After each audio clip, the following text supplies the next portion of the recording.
Christoph Ruhl, as you all know, is a regular commentator on Sundays for the show. Christoph is senior research scholar at the Columbia University. Today, he's joining us from Munich.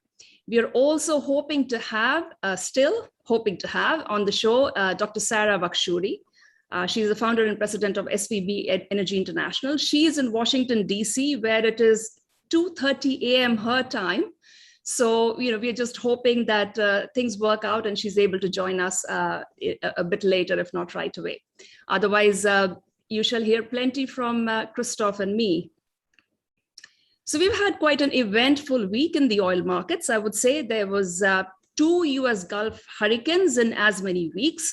Luckily, the second one, Hurricane Nicholas, did not do much or any damage whatsoever to the offshore facilities or to the refineries that we know of.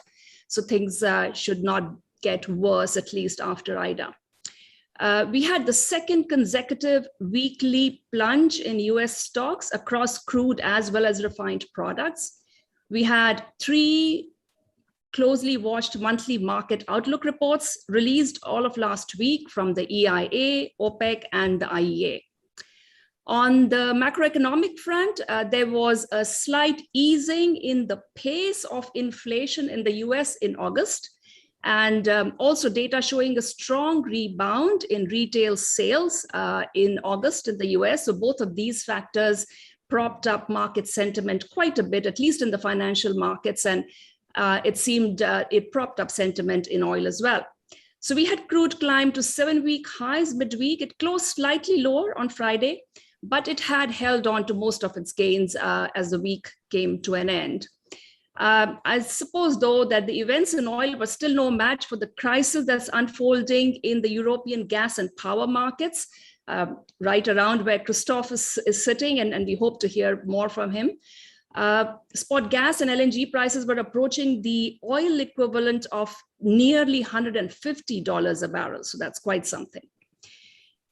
Let's start off with the macroeconomic picture first. And Christoph, if I can ask you, can we conclude that the inflation in the US is leveling off? Or, is it a bit too premature or optimistic? And the other part of it is that the pickup in consumption in August. So can we expect the consumer spending to sustain in the coming months? So in other words, are the twin shadows of the Delta wave and inflation, have they left the US economy, do you think? Good morning, everyone. No, obviously, I don't think they have left. And even the inflation question in isolation, it's way too early to tell. It's the economist's answer for I don't know. But it is too early to tell because all the stimulus mechanisms are still in place. Yeah. The asset purchases continue unabated. There's talk of tapering, but it hasn't happened yet. Interest rates are still low. The infrastructure spending hasn't even started. So the money-making machine and the expenditure, the multiplier through the Ministry of Finance, and so that's all still upon us, and therefore the inflationary effects are still in the future. And I do think that what the numbers show is that the Fed has managed to reach its own target of 2% plus inflation. So it is time for them now to start about taking the foot off the accelerator. But we all know they start talking like this, the market tanks a little bit, and then comes this asymmetric reaction of, well, maybe we shouldn't do anything. So the jury on that one is still out. Moreover, there are, as you pointed out, there are 2 other big events globally. One is the energy crunch, which we will probably talk about, electricity prices everywhere, including in the US, but less dramatic there. The other is the slowdown in China, now combined with the first signs of financial instability. Everglade, the big real estate investor, seeming in trouble. And as ever, it's very hard to figure out what happens. But if you take the view that China is ahead of the game because they had the coronavirus earlier, the stimulus package earlier, the third wave, if you want to call it that, of Delta earlier, and now they get financial jitters earlier, then that, of course, also is a sign which markets watch with caution. Yeah, absolutely. So interestingly, also the retail sales figure for August that came out of China was pretty poor. It showed a very clear deceleration well, definitely in the manufacturing activity in China. So it is in growth mode still, but decelerating. And the retail sales were nowhere as good as in the US. In the US, sorry. Go ahead. In the US as well, and I think to some extent all over the world, we're also seeing this pivot, aren't we, from consumer spending on goods, which was, we talked about the pent up demand and so on. And, people that were locked up in the houses, you just, whatever you were doing, home improvement or buying more gadgets for yourself, for your home office and so on. And now we are in the very delicate transition phase where the spending is pivoting, or at least hoped to pivot, to services. But if we continue to get sort of half closures or people just staying back because of concerns over Delta wave, and in China, as you mentioned, we've had lockdowns, at least sporadic and localized lockdowns. How do you see? Are you optimistic about spending patterns and retail sector taking off on the basis of service, and especially as we look into the winter months in the Northern Hemisphere? Well, again, this is two questions. I think what we have seen now is we have seen the future, how the world will cope and will have to live with COVID-19 as long as it's around. And the answer to that future is that it will depend on the share of the population which has been vaccinated. If you have countries where the share of the population has been vaccinated has been very high, you still have infections because the vaccinations are not perfect and can be broken. And as we know, some vaccinations can be broken on a much bigger scale than others. But you do have a much, much, much reduced number of serious sicknesses and fatalities emerging out of those which are infected, and therefore less pressure on the hospitals and less danger of the virus, and therefore a tendency to live uninhibited. I mean, I was in the UK recently. Nobody's wearing masks there anymore in a supermarket or anywhere else. They have a vaccination rate of 80+%. In Germany, it's a bit more on the cautious side. They still limit mass. Oktoberfest got cancelled, so that's a serious blow to every Bavarian. But they still limited mass congregations. But it's becoming much more liberal, and the vaccination rate is 60%. And in the US, you have this completely split society where you have some areas in the south, as you know, where people refuse to vaccinate, and so you have a very low overall vaccination rate, and therefore, in particular in those states where the vaccination rate is below 50 or around 50%, pressure on the hospitals, and again talk of no emergency bedrooms and a lot of fatalities, and then talk about a lockdown. So the long and the short of it is that where you have effective vaccinations, you will see lockdowns disappearing because it's economically costly. Asia is a bit different. China is very much on the cautious side, and this is a guess on my part, but I think that has to do with their vaccination not being very efficient. So the vaccination rate and the mortality rate is relatively high, and they have a society which is well suited to command and control, so they still implement these lockdowns. Yeah. And the second part to your question, just to come back to China, remember one of the most intelligent things ever being said about this pandemic, I think, was very, very early on, was that sentence that Corona is not the end of the world and will not be a switching point changing everything. It is an event which will accelerate trends which already exist in politics, social trends, and in economics. And I think that has been very true. And China was already on a trend of slowing growth, with this transition from industry to services. It was already on a trend where people got very worried about financial instability popping up somewhere. There isn't a single country in the world which has successfully transitioned from industrialization to a service economy without financial crisis. So why would they be the first one? And it has this everlasting conflict between sort of culture and politics and the politics of centralization of the Communist Party. So this they implement economic policy which calls for decentralization and for economic individualism and all the culture which comes with it. And at the same time, they want to maintain control. And this was always a source of tension. And every time when there was political clampdown, the economy suffered.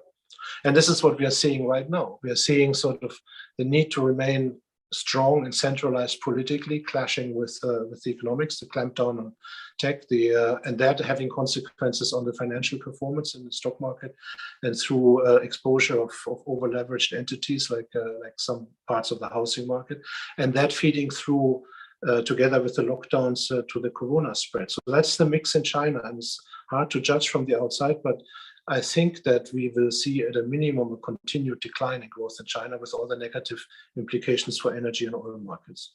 Indeed, I see a sort of a collision of philosophies almost happening in China. And exactly to your point, uh, I watched quite closely how China managed to get out of the financial crisis. And then that was with a lot of investment going into infrastructure. And then we all heard and read about these ghost cities that were created in China. And where, empty buildings, unoccupied commercial and residential buildings. And now we see that just before COVID struck, China had been very kind of trying to manage a smooth landing, getting out of this debt trap. 2020, they made an exception. They said, we don't have a choice. So let's put money back into the system. And exactly as you say, now they are back to taking money out. And which is going to be a very, very tough balancing act. So indeed, it remains to be seen, how well they manage it. Are they doing booster shots in Germany yet? Are they talking about it? For the economy or for the virus? No, just for the virus. No. For the people. For the people, not yet. But there's talk about it. There's talk about legislating it for people above 12. It may even be legal. I haven't followed that closely. But this is clear where the train is going. We will see vaccinations being developed for children. We will see the hardcore of those refusing to get vaccinated grow and becoming more resistant as they perceive a threat to their children. But every one of these of our Western countries will be slightly more bifurcated, with more freedom for those who have been vaccinated. And that's philosophically a problem, because in theory, in a Western democracy, you are supposed to be the master of your body. And what is supposed to tell you, what kind of injections you're supposed to get. And it was difficult enough historically to have sensible injections against some diseases. So this will be a theme which will remain with us. But on China, coming back to, there's another aspect to all of this, which is sort of, when you step back, the global political situation comes here now more to the forefront. We have in China this back and forth now, clearly a time period where the government centralizes, where Mr. Xi sort of wants to put his name, a line in the sand, and reestablish central control, with all sorts of criticism of education, the criticism of the gaming industry, the criticism of internet habits, all these kind of more cultural than economic things, but economic consequences. We also have in the US, so that's a reawakening of the old problem they have with centralization versus decentralization. It's one of the most productive lenses you can look at China. And then we have a similar reawakening of old political problems in the US, because everybody, at least I sort of thought Trump is history and is being laughed off and forgotten, and Biden has a good team, has a big broad agenda, moves very smooth and fast. So now let's move on for a while before this antagonism there breaks up again. That was wrong. There's a huge amount of Republicans who are siding with Trump, who believe the elections has been stolen. And it also came to the fore last week when they had this recall election in California, tried to top democratic government. All of a sudden, we saw this antagonism going up. And again, it has serious economic consequences. For example, through many of these people refusing to be vaccinated, and then the threat of lockdowns being talked on again. And you have good old Europe now having elections in a week in Germany, and I think in 2 weeks or 10 days or so in Russia. And and all the signs are also for more of the same. So more taxation, more bureaucracy, more. So in the three big blocks which compete in this world, China, the US, and or North America and Europe, you have now the footprint of politics showing up pretty strongly after years where we all would have thought maybe China gets more liberal, maybe the US becomes more friendly, maybe Europe becomes more market-oriented. No, it didn't happen. It all reasserted itself. And that has consequences also for energy. Yeah, absolutely. So we had the AUKUS, we had the Quad Alliance first. So, US spearheaded alliances against sort of to try and keep Chinese power in the Asia Pacific region in control. And then we had the AUKUS break all over, the alliance between US, UK, and Australia. And I agree with you. I think it's by putting China on the back foot on the international political stage, maybe they're just even going even more back to their roots than being more of an international player. And I think it remains to be seen how these rising political tensions are going to play out in terms of coming back to talking about energy demand and oil demand. But let's talk a little bit about the European gas and power shortage crisis. And we have quite a few items in our reading list today with regard to that as well. So Russian Gazprom CEO warned that if you think that these are high oil prices, high gas prices, he thinks Europe is going to see worse, even higher prices. We have gas and power crisis brewing in China as a result. So the problem in Europe, obviously it's the worst in Europe, but it's going to clearly have a knock-on effect in the other parts of the world. We have Pakistan. There's a story we have here as well. I'll draw your attention to that. Pakistan getting ready to import fuel oil after a gap of 3 years. So there's this thing going to happen as well. Aside from consumers having to pay higher prices this winter, there's also going to be a question mark on countries trying to transition away from fuel oil, away from coal, and towards natural gas or to even cleaner alternatives. So in Europe, I understand high gas prices are feeding into not only higher electricity and home heating bills, but also industrial production is expected to be affected. Fertilizer production, another very, very key user of natural gas, and a byproduct of fertilizer production, which is carbon dioxide, which is again in turn used in a range of applications, all the way from food packaging to meat industry and cooling in nuclear power stations and whatnot. So I was thinking back to the crisis of semiconductors shortage and causing auto manufacturers to shut down. But this one, to me, the gas shortage, seems like a much more big and complicated web. Do you think the worst is yet to come? And I have a second part to that question, and maybe I can leave it for later. But I also wanted to ask you what impact you think the Nord Stream pipeline startup might have. But first, do you think this is going to get worse before it gets better? The short answer is yes. But as you said, this is a very complicated web of things. And to me, my mind, it helps when you have a complicated thing like this, which is global and has all sorts of consequences, is to step back a little and be systematic about it. There is always this triangle of energy, politics, and of economics.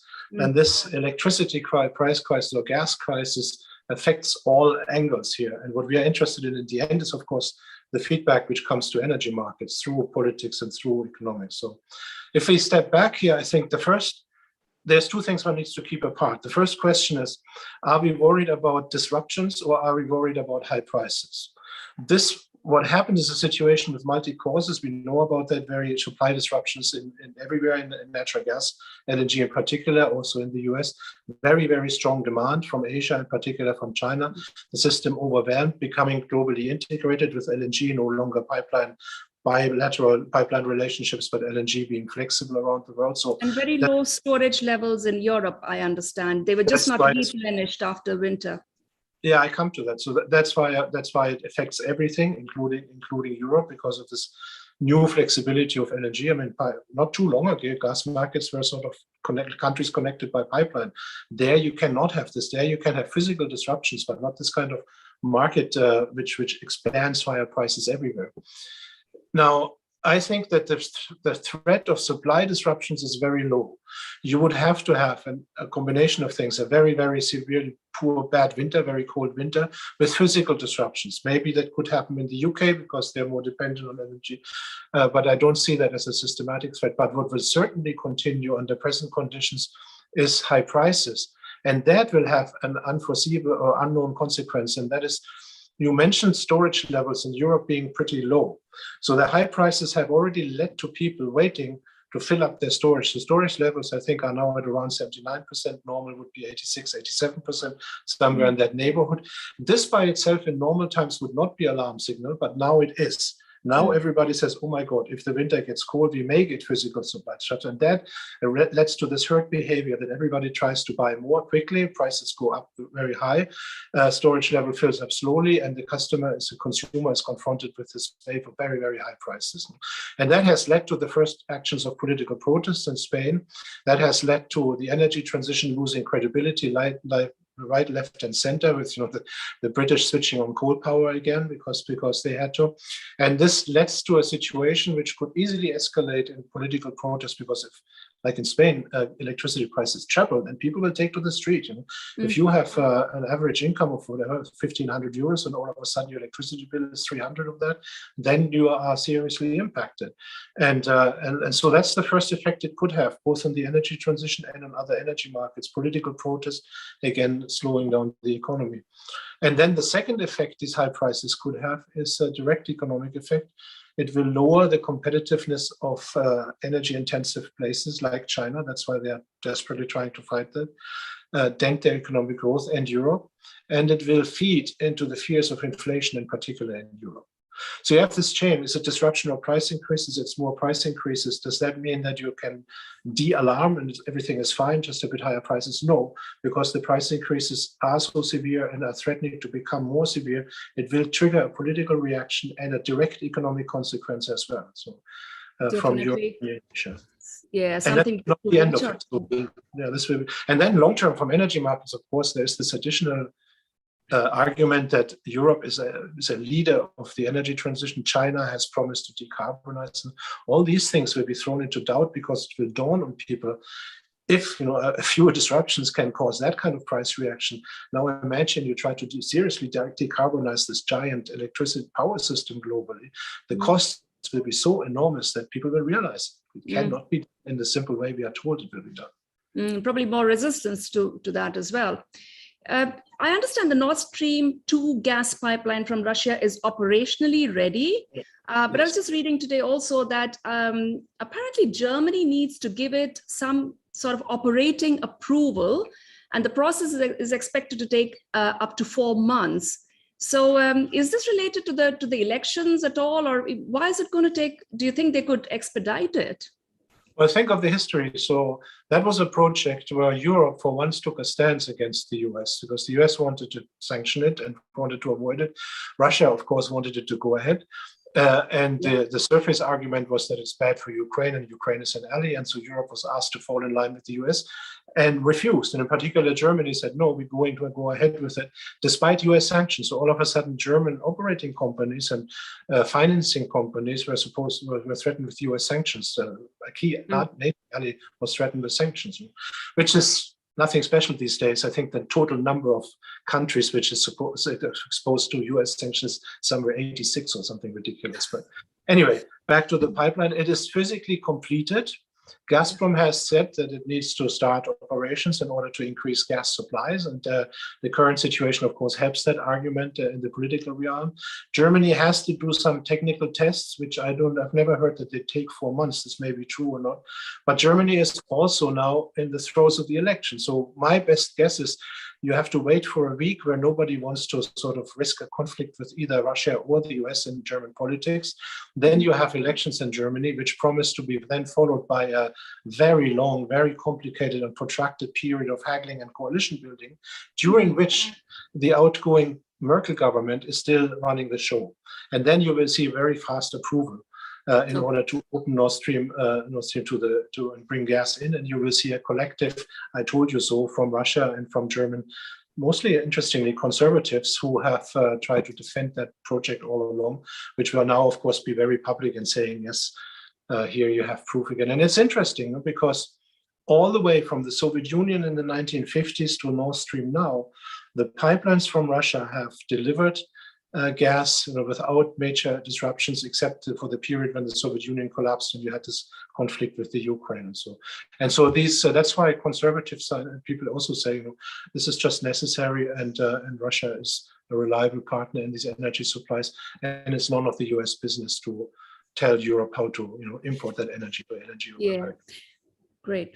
Let's have our survey question now. Irene, if we could, yes. So last week, as I mentioned, the EIA, OPEC, and IEA reports came out, the monthly market outlook. And if you take the consensus view of those three, it shows that the expectation is for global oil demand to return to pre-COVID levels sometime in the third quarter of next year. We'd love to hear your views. What do you think? Yes, that is most likely. Q3 2022 is when the world demand goes back to pre-COVID. No, it will happen sooner. No, pre-COVID demand won't return at least till 2023. Please vote.